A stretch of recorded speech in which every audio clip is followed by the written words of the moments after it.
इस वाले एपिसोड की शुरुआत में हमें दिखाया जाता है इस वर्ल्ड का गॉड बोलता है कि मैं इस दुनिया को काफ़ी वक्त से संभाल रहा हूँ, लेकिन अब मेरे जाने का वक्त हो गया है। अब मेरी जगह किसी और इंसान को लेनी चाहिए।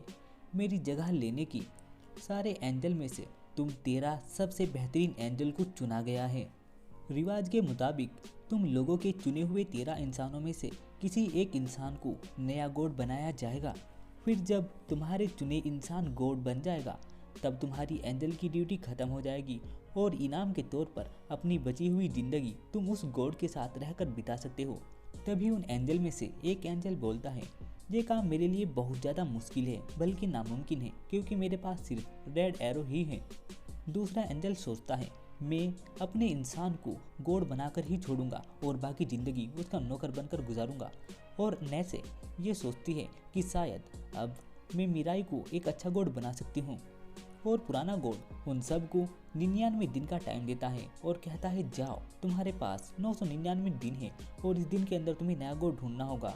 सीन शिफ्ट होता है मीराई की तरफ, जो कहता है, तेरा गॉड कैंडिडेट, गॉड का चुनाव। अच्छा, एंजल कहती है, मैं झूठ नहीं बोल रही हूँ मीराई। मीराई कहता है, मुझे तुम पर यकीन है, मेरे सामने एक एंजल खड़ी है तो मैं इस बात को बिल्कुल भी नहीं ठुकरा सकता।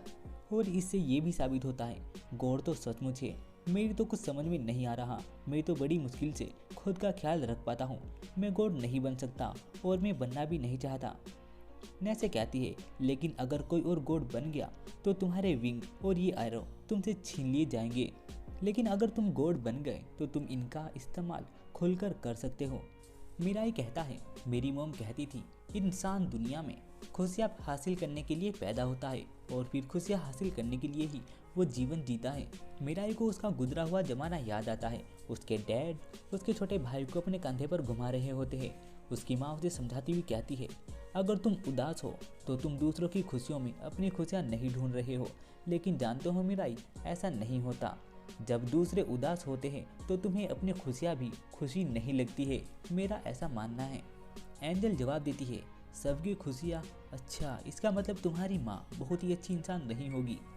कुछ लोग अपनी खुशियों को लोगों को देखकर लोगों के साथ खुश होते हैं।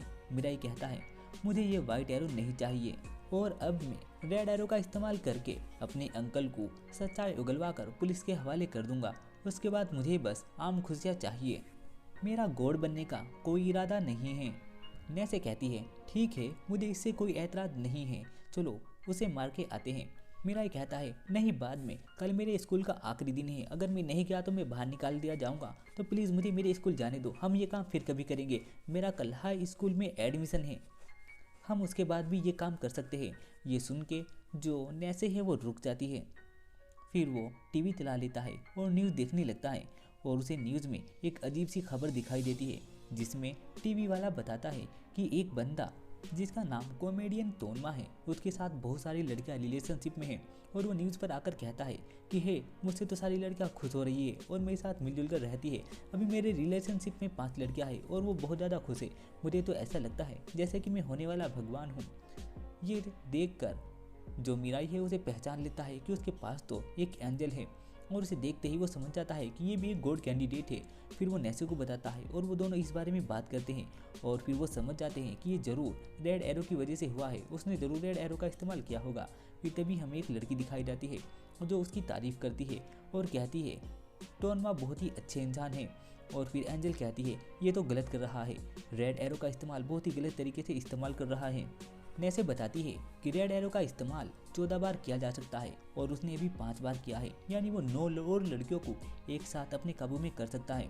और ये कहकर वो लड़का बहुत खुश होता है कि मुझे ऐसा लगता है जैसे कि मैं एक गॉड बन गया हूँ, वैसे मैं मजाक कर रहा हूँ।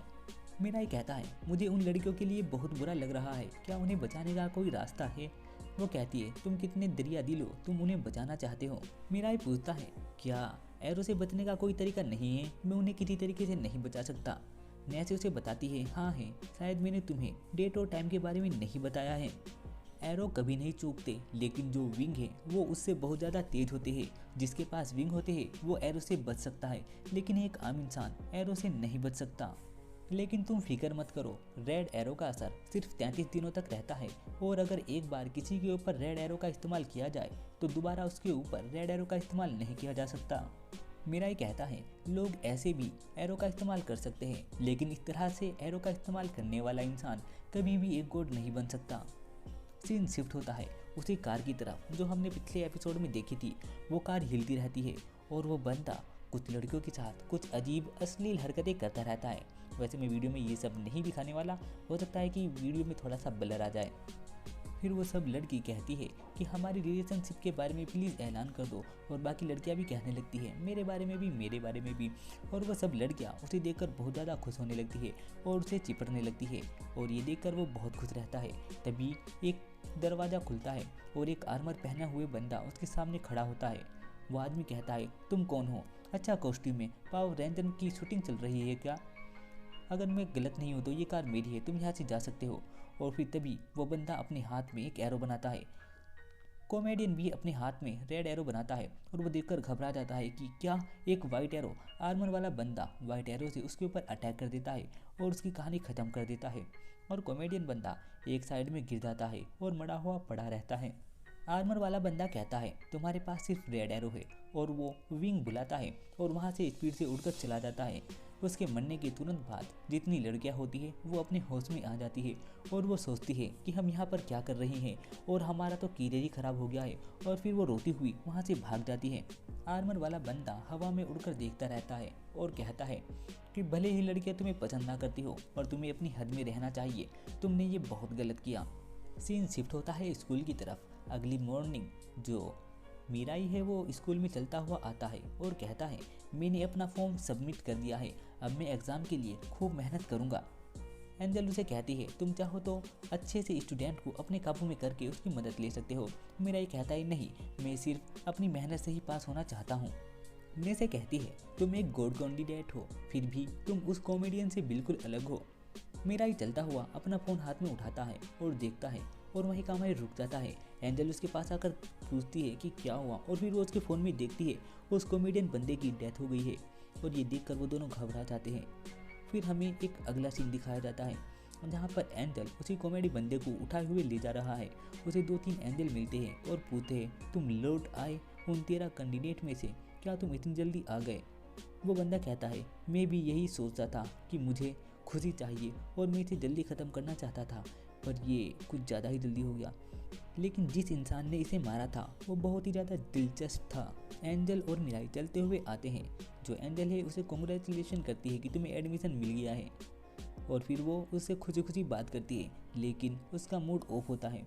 और फिर वो फ्लैशबैक याद करते हैं कि मैंने रेड एरो का इस्तेमाल करके अपने अंकल को पकड़वा दिया है। तभी नैसे बोलती है आज हम तुम्हारी नई ज़िंदगी के लिए शॉपिंग करने के लिए जा रहे हैं, अच्छी बात है ना? और वो बहुत खुश होती है, लेकिन वो देखती है मीराई का मुंह लटका हुआ होता है, जिसे देखकर उसकी भी हालत थोड़ी सी डाउन हो जाती है। और फिर वो कहती है तुमने अपनी ज़िंदगी के बारे में कुछ नहीं बताया, तुम चुप क्यों हो? मीराई जवाब देता है कि मैं भी बहुत ज़्यादा खुश होता अगर उस कॉमेडियन की डेथ ना हुई होती, मुझे उसके लिए बहुत बुरा लग रहा है। एंजल सोचती है कि मैं सही थी, वो उसके बारे में ही सोच रहा है। और फिर वो दोनों चलते हुए चले जाते हैं और मीराई उसे कहता है मेरी जान बचाने के लिए तुम्हारा बहुत बहुत शुक्रिया, और मैं जिंदा हूँ तो वो सिर्फ इन एंजल पावर की मेहरबानी की वजह से है, लेकिन ये पावर एक आम इंसान के लिए बहुत बड़ी बात होती है। क्या मेरा इन्हें रखना ठीक रहेगा या नहीं? और फिर तभी वो चलते हुए देखता है कि एक जगह एक बिल्डिंग पर वीडियो चल रही है कि कुछ जगह कुछ लोगों को हाईजैक करा गया है, और वो हाईजैकर कहते हैं कि हम हर 1 घंटे में एक बंदे को मारते रहेंगे, इतना हमारे भागने के लिए हेलीकॉप्टर और हमारा पैसा नहीं आ जाता। एक न्यूज़ वोमेन बताती है कि उनकी ये बात बिल्कुल सच है, उन्होंने अभी एक अंदर बंदे पर गोली चलाई है, और फिर तभी उसे गोली की आवाज़ आती है। मेरा ये सोचता है कि इसका मतलब अभी तक 2 लोग मारे गए हैं, और पुलिस भी कोई एक्शन नहीं ले रही है, पुलिस भी बाहर खड़ी रहती है। तभी स्पीड से उड़ा हुआ वही आर्मर वाला बंदा वहाँ पर आता है और आकर खड़ा हो जाता है और कहता है कि मैं यहाँ इंसाफ करने के लिए आया हूँ, मैं तुम्हारा कोई दुश्मन नहीं हूँ, तो प्लीज़ मेरे ऊपर अटैक मत करना, मैं सिर्फ तुम्हारी मदद करना चाहता हूँ। सभी बंदे कहते हैं ये बंदा कौन है, और फिर कुछ लोग कहते हैं ये तो मेट्रोपोली मैन जैसा लग रहा है, इसकी एक सीरीज़ आती है। और फिर तभी वो अपने पंख उगाता है। इसे देखकर मेरा ये समझ जाता है कि ये तो एक गॉड कैंडिडेट है। और फिर वो बंदा कहता है कि तुम्हें मेरी बात माननी चाहिए और मैं तुम्हारी मदद करूँगा, और वो उड़कर हवा में चला जाता है। और सब बंदे कहते हैं कि हे वो हवा में उड़ रहा है, आखिर क्या चल रहा है? तभी वो बहुत सारे रेड एरो बनाता है और उन सबको फेंक कर मार देता है और उन सबको कहता है, तो तुम सब मुझे अपना दोस्त मानते हो और तुम सब मुझ पर भरोसा कर रहे हो और तुम चाहते हो कि मैं अंदर जाऊँ और उन बंदों की जान बचाऊँ। और फिर वो उड़कर ज़मीन पर आ जाता है। फिर वो बंदा उस काम को करने के लिए बैंक के अंदर चला जाता है। बैंक के अंदर एक हाईजैकर कहता है कि हे तुम ये क्या कर रहे हो, क्या तुम पागल हो गए हो क्या? एक कदम भी आगे बढ़ाया तो मैं तुम्हें गोली मार दूंगा। लेकिन वो बंदा आर्मर वाला चलता हुआ अंदर चला जाता है। हाईजैकर कहता है, तुम बहरे हो गए क्या? तुम्हें पता है क्या, मैं तुम्हें सच में मार दूंगा। फिर तभी हाईजैकर देखता है ये बंदा मेरी बात सीरियस नहीं ले रहा है और फिर वो उसके ऊपर गोली चला देता है। पर आर्मर मैन गायब होकर उसके पास में आ जाता है और कहता है, गोली से भी ज़्यादा तेज मैं हूँ। और फिर वो रेड एरो से उसके ऊपर अटैक कर देता है और उसके ऊपर अटैक करते ही वो बंदा उसका फ़ैन बन जाता है और कहता है कि समझ गया, मुझे तुम्हें मुकाबला नहीं करना चाहिए, मुझे तुमसे लड़ना नहीं चाहिए। तभी दूसरा हाईजैकर आकर उसके ऊपर अटैक कर देता है, पर वो आर्मर मैन हवा में चला जाता है और उसका अटैक उसके दोस्त को ही लग जाता है और उसका दोस्त वहीं पर गिरकर मर जाता है। हाईजैकर फिर से स्पीड से उसके ऊपर शूट कर देता है, पर आर्मर मैन उसके अटैक से बच जाता है और उसके सामने आ जाता है और आकर उसके ऊपर ही अटैक करके वाइट एरो से उसे ख़त्म कर देता है। जिसे देखकर मिराई कहता है उसके पास वाइट एरो और रेड एरो दोनों ही, इसका मतलब वो भी स्पेशल रैंक एंजल का साथी है। और हमें वहाँ का सीन दिखाया जाता है, सारे लोग बाहर आ जाते हैं, सब होस्टेस बाहर आ जाता है और आज़ाद हो जाते हैं। वही लड़की मेट्रोपोलिमैन से पूछती है कि तुम्हारा नाम क्या है और फिर वो पूछते हैं तुमने ये कैसे किया। वो बताता है कि ये सब मेरी टेक्निक ही है और मैं थोड़ा हैरान हूँ कि सब कुछ इतना जल्दी हो गया, मेरी ताकत मेरे काबू से बहुत ज़्यादा ताकतवर है। मिराई कहता है कि वो वाइट एरो लोगों की जान ले सकते हैं। एंजल उसे बताती है कि वो शुरू से ही उन दोनों की जान ही लेना चाहता था। उसका एंजल खड़ा हुआ सोचता है और कहता है उसने बड़ी होशियारी से एरो का इस्तेमाल किया और उसने सारे काम ऐसे किए जैसे कोई नाटक चल रहा हो, वो कमाल का है। मेट्रोपोलिमैन न्यूज़ रिपोर्टर को बताता है, धरती के लोगों, मैं हूँ मेट्रोपोलिमैन और मैं यहाँ धरती पे इंसाफ कायम करने के लिए आया हूँ और मैं एक मैसेंजर भी हूँ स्वर्ग का, जो यहाँ 12 लोगों को हराने के लिए आया है, 12 ऐसे दुश्मन जिन्हें मैं ख़त्म करूँगा। और ये बात सुनकर मिराई घबरा जाता है और फिर मेट्रोपोलिमैन हवा में उड़कर चला जाता है और कहता है कि मैं ना भागूंगा ना ही मैं छुपूंगा और मैं उन 11 लोगों में से एक बंदे को तो ख़त्म कर चुका हूँ, तुम कभी भी मुझसे लड़ने आ सकते हो। जो मिराई है वो कहता है, वो क्या कह रहा है, ये बंदा पागल हो गया है क्या, उसने पहले ही एक को हरा दिया है। और फिर वो समझ जाता है इसका मतलब वो कॉमेडियन उस बंदे को इसने मारा है। और फिर तभी मिराई कहता है, नैसे फटाफट मेरे पास ही जाओ, अगर उसने तुम्हें मेरे पास देख लिया तो वो समझ जाएगा कि मैं भी यहीं हूँ और मैं कोई भी खतरा मोल लेना नहीं चाहता। तभी नैसे उसके पास से हट जाती है और वो अकेला खड़ा रह जाता है और वो मन ही मन सोचता रहता है, अगर मुझे खुश रहना है तो पहले मुझे जिंदा रहना होगा, सबसे ज़रूरी मेरे लिए यही है। और फिर वो चलता हुआ वहाँ से चला जाता है। रात के टाइम वो नैसे से बात करता है और कहता है 12 कैंडिडेट, उसका मतलब 12 गोल्ड कैंडिडेट से था ना, इसका मतलब मैं भी उनमें से एक हूँ। और फिर वो मन ही मन कहता है कि अब मैं उससे कैसे बच सकता हूँ, पहले तुमने मेरी जान बचाई, अब मैं मरने की कगार पर हूँ, मैं बस खुश रहना चाहता हूँ और ज़्यादा कुछ नहीं, क्या तुम मुझसे ये पावर ले सकती हो? नैसे उसे कहती है कि नहीं, अगर एक बार किसी को विंग और एरो दी जाए तो उसकी मौत के वक्त ही वो ली जा सकती है, अगर मैं तुमसे लूँ तो तुम्हारी मौत हो जाएगी और अगर तुम गोड बनते हो तो तुम ज़िंदगी भर इनका इस्तेमाल कर पाओगे। और सीधे सीधे कहूँ तो तुम सिर्फ इसी वजह से जिंदा हो क्योंकि तुम गोड कैंडिडेट चुने गए थे, वरना तुम्हें मैंने मौत के मुँह से निकाला था। गोड ने कहा था कि वो लोग ही गोड कैंडिडेट बन सकते हैं जो अपनी जीने की उम्मीद खो चुके हो, मतलब वो लोग जो अपनी ज़िंदगी से खुश नहीं है और जो मरने वाले हैं, ये वो लोग हैं जो अपनी ज़िंदगी में बदलाव चाहते हैं। मिराई कहता है, मुझे इन बातों की कोई परवाह नहीं है, मैं बस यह जानना चाहता हूँ कि मैं गोल्ड कैंडिडेट स्टेटस वापस कर सकता हूँ या नहीं। और फिर वो उसे मना कर देती है कि तुम नहीं कर सकते। मिराई कहता है, तो स्पेशल रैंक एंजल के पास विंग, रेड एरो और वाइट एरो भी होते हैं और फर्स्ट रैंक एंजल के पास सिर्फ रेड एरो। वो बताती है, नहीं ऐसा नहीं है, तुमने स्पेशल रैंक एंजल के बारे में सुना है, लेकिन फर्स्ट रैंक एंजल के पास विंग और रेड एरो होते हैं और सेकंड एंजल के पास या तो विंग होता है या फिर रेड एरो होता है। मिराई पूछता है, तेरा एंजल में से कितने स्पेशल रैंक एंजल हैं? वो बताती है कि सिर्फ 3 ही हैं और जो इन 3 ही में से भी कोई भी प्रमोट होकर सेकंड में या फर्स्ट में जा सकता है। तो इसका मतलब ये हुआ जो मेट्रोपोलिमैन है वो एक गोल्ड कैंडिडेट है। मीराई कहता है तो मैं क्या करूँ, वो गॉड बनना चाहता है और वो उन सभी को ख़त्म कर देगा जो उसके रास्ते में आएंगे, लेकिन मैं तो सिर्फ खुशियाँ चाहता हूँ और वो तो पहले भी एक कॉमेडियन को मार चुका है। तभी नेसे कहती है तुम्हें छुप कर रहना चाहिए, मुझे बुरा लग रहा है, तुम्हारा अभी अभी हाई स्कूल में एडमिशन हुआ है, तुम्हारी एंट्रांस सेरेमनी भी कल है। मेरा ये अपनी मोम की बात याद करके उदास होता है और कहता है हर इंसान खुशियाँ पाने के मकसद से ज़िंदगी जीता है, जिसका मतलब हालात जैसे भी हो मुझे मेरे रास्ते में आने वाली हर मुसीबत से मुकाबला करना होगा। मेरा ही खड़ा होता है और कहता है क्या मैं इससे डर कर सारी ज़िंदगी छुप छुप कर जीता रहूं? नैसे कहती है कि नहीं, मैंने ऐसा नहीं कहा। फिर तभी वो सोचने लगता है नैसे ने मुझे बचाया था, इस वजह से मैं यहाँ पर जिंदा हूँ। और फिर वो बिल्कुल सीधा खड़ा होता है और कहता है मैं स्कूल जाऊँगा। मुझे सुनकर वो चौंक जाती है। मेरा ही कहता है अगर मैं छुप छुप कर जीता रहा तो अपनी खुशियाँ ढूंढ नहीं पाऊँगा और मुझे खुशियाँ हर हाल में ढूंढनी है। और जब तक तुम मुझसे दूर रहोगी किसी को पता नहीं चलेगा कि मैं एक गॉड कैंडिडेट हूँ। मैं नहीं चाहता कि मेट्रोपोलीमैन मुझसे मेरी खुशियाँ पाने का हक छीन ले। सीन शिफ्ट होता है मेट्रोपोलीमैन की तरफ, जो कहता है एंटर सरमिनी कल है। कितनी कमाल की बात है कि मैं एक आम हाई स्कूल स्टूडेंट हूँ। जैसे ही मैं बाकी 11 लोगों को मार दूंगा मैं खुद ब खुद गॉड बन जाऊंगा। अगले दिन का सीन शूट होता है। एंजल कहती है मीराई तुम्हारी यूनिफॉर्म सच में कमाल की लग रही है, तुम अच्छे लग रहे हो। जब मैंने तुम्हें इस यूनिफॉर्म में देखा तो मुझे भी लगा कि तुम्हें सच में हाई स्कूल जाना चाहिए।